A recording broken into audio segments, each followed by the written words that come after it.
കുഞ്ഞിന്റെ അമ്മയല്ലേ? കുഞ്ഞ് വല്ലാതെ കരയുന്നുണ്ട്. മറ്റൊന്നും കൊടുക്കാൻ കഴിയില്ല. ചെന്നു പാല് കൊടുക്കൂ. അത് പെട്ടെന്ന്. എന്താ നോക്കി നിൽക്കുന്നേ? വരൂ.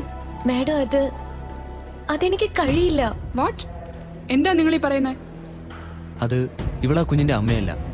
ആ കുഞ്ഞിനെ ഇവിടെ അഡ്മിറ്റ് ചെയ്യാൻ വേണ്ടിയാണ് അങ്ങനെ പറയേണ്ടി വന്നത്. നിങ്ങൾ എന്ത് മണ്ടത്തരാണ് ഈ ചെയ്തത്? ആവശ്യമില്ലാത്ത കാര്യങ്ങളിൽ ഇടപെടേണ്ട കാര്യമുണ്ടോ? എനിക്കിത് റിപ്പോർട്ട് ചെയ്യേണ്ടി വരും. ക്ഷമിക്കണം. പ്രശാന്ത്, സിസ്റ്ററാണ് അത് റിപ്പോർട്ട് ചെയ്തത്. ഗുഡ്. താങ്കൾ അപ്പൊ തന്നെ പോയി റെയ്ഡ് ചെയ്തു അല്ലേ? അതെ. മേജർ ശ്രീകുമാർ എന്നു മുതലാണ് അസത്യം പറയാൻ തുടങ്ങിയത്? വാട്ട്? ഞാൻ ചോദിച്ച ചോദ്യം ഒന്നുകൂടി ചോദിക്കാം. I repeat. സിസ്റ്റർ അത് റിപ്പോർട്ട് ചെയ്ത ഉടനെ താങ്കൾ റെയ്ഡ് ചെയ്തോ? ഉടനെ എന്ന് പറഞ്ഞാൽ പറഞ്ഞാൽ മേജർ രാംദേവ് മേജർ ശ്രീകുമാറിനെ കൺഫ്യൂസ്ഡ് ആക്കുകയാണ്.